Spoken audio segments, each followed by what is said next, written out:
ফিলিস্তিনিতে তো বাংলাদেশের অবস্থা আরো বেশি খারাপ। বাংলাদেশের মানুষের অবস্থা বেশি খারাপ।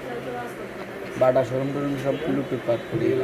বাটা শোরুম বুঝি ফিলিস্তিনের আগে কাম নাই এটা বলাই দেখ ইসরায়েলের এনে মরি যার আবার কির খাবার আছে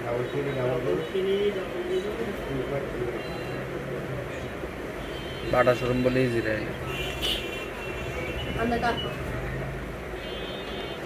হ্যাঁ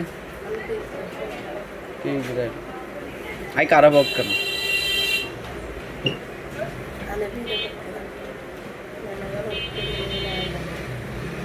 আই তো কিরবের পক্ষে আই তো কিরবের পক্ষে তো কিরবে যে টেটতে আছে আমি টেটতে আছে এতার নাম রাগিব বেটা কি তো কির